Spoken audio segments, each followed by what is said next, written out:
एक इंसान जो इंसान कहलाने लायक नहीं था। उसके अपराध इतने जघन्य थे जिसकी किसी इंसान से अपेक्षा तक नहीं की जा सकती थी। ये कहानी है अमेरिका के पहले सीरियल किलर की, जिसका नाम था एच होम्स, जिसे लोग भयानक होटल में लोगों की हत्या करने के लिए जानते हैं। एच होम्स का असली नाम हरमन वेबस्टर मजेट था, जिसे लोग डॉक्टर हेनरी हावर्ड होम्स के नाम से भी जानते थे। उसका जन्म 16 मई 1861 में अमेरिका में हुआ था।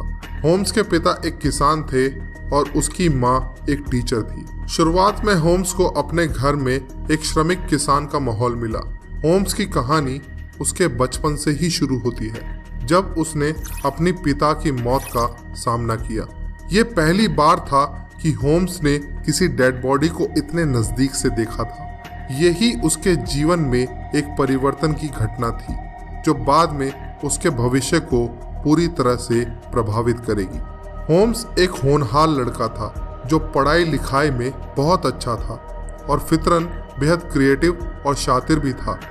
उसकी चालाकी का अंदाजा आप इस वाक्य से भी लगा सकते हैं कि एक बार होम्स ने अपने होटल रूम में एक बड़ी सी तिजोरी को लगवाया, जिसे उसने लोन पर लिया था, लेकिन कभी उसकी रीपेमेंट नहीं की।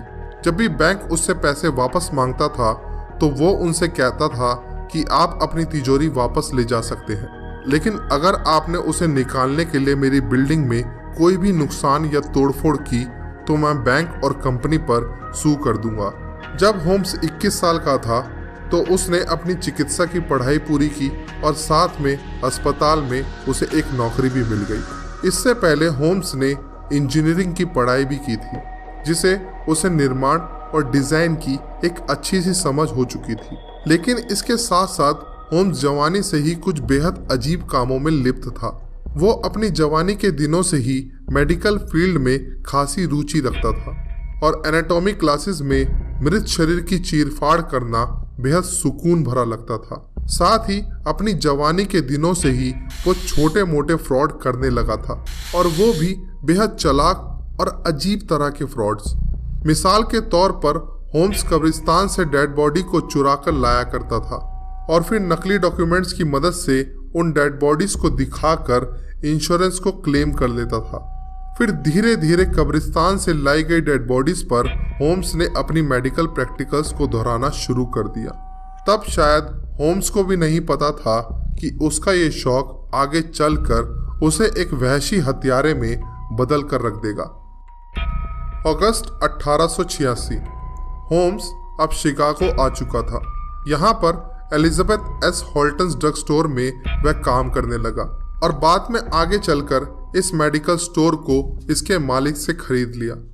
लेकिन बहुत से लोग ऐसा मानते हैं कि होम्स ने यह स्टोर खरीदा नहीं बल्कि कब्जा किया था, क्योंकि होम्स के स्टोर खरीदने की खबर के बाद किसी ने भी स्टोर के पिछले मालिक को नहीं देखा था।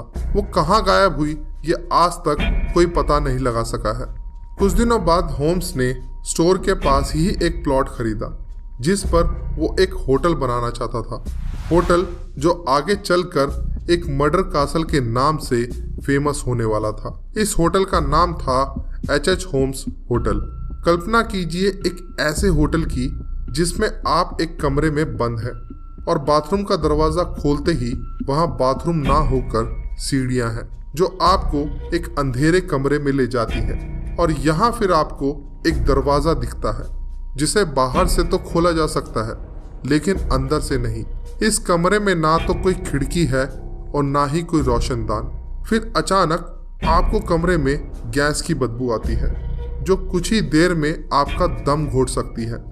आप अब तक समझ चुके हैं कि ये कोई मेज यानी भूल भुलैया है, लेकिन अब आपके पास मौत के अलावा अब और कोई रास्ता नहीं बचा है।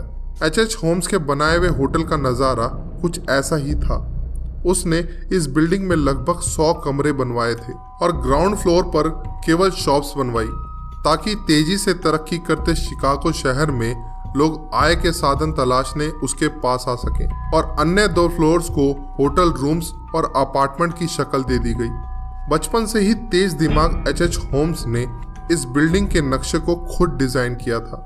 और बड़ी ही चालाकी से उसने यहाँ काम करने वाले मजदूरों से भी उनकी बिना जानकारी के ऐसे ट्रैप तैयार किए जहां से निकलना आसान नहीं था। होम्स हर थोड़े थोड़े दिनों में साइट पर काम कर रहे मजदूरों को भी बदल दिया करता था और फिर नए मजदूरों से आगे का काम कंटिन्यू कराता था, जिसकी वजह से होम्स की इस होटल को बनाने की मंशा कोई समझ ही नहीं सका। बहुत बार वो खुद भी रात रात भर अपनी साइट पर काम करता था ताकि बिल्डिंग के रास्तों की जानकारी कभी किसी तक ना पहुंच सके। होम्स अपने शिकार को होटल के साउंड प्रूफ कमरों में पहले टॉर्चर करता था और फिर होटल के गुप्त बेसमेंट में ले जाकर उनकी लाशों के साथ चीरफाड़ करता था।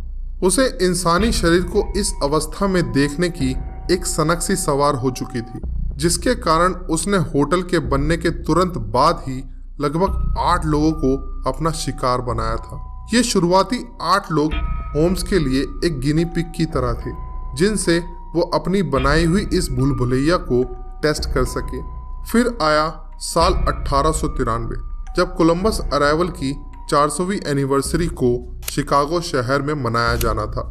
होम्स ने इस इवेंट में आने वाले ट्रैवलर्स के लिए शहर में कई जगह इश्तिहार लगवाए, जिसमें उसने अपने होटल की खासियतों और सेवाओं का बखान करते हुए शहर में आए टूरिस्ट को अपने होटल में ठहरने के लिए इनवाइट किया। और होम्स की ये एडवर्टीजमेंट बहुत सफल भी रही। देखते ही देखते होम्स के होटल का हर एक कमरा टूरिस्ट से भर गया। बताया जाता है कि उस सनकी ने होटल में रह रहे कई लोगों को अपनी वहशियत का शिकार बनाया। अंततः एक फ्रॉड केस में एच होम्स को पकड़ लिया गया और पुलिस की पूछताछ में होम्स ने एक एक करके अपने राज जब उगलना शुरू किए तो सुनने वाले दंग रह गए। किसी को भी ये अंदेशा नहीं था कि शहर के बीचों बीच एक होटल में मौत का खेल खेला जाता था। इस घटना की वजह से ये जगह किसी हॉन्टेड प्लेस में बदल गई। लोग इस बिल्डिंग के आसपास से गुजरने से भी कतराने लगे और इस होटल को नाम दे दिया गया द मर्डर कासल। ऐसी ही और भी मिस्ट्रीज आज भी दुनिया में मौजूद हैं, जिन्हें आगे भी हम और आप मिलकर तलाशने की कोशिश करेंगे। लेकिन तब तक के लिए अलविदा।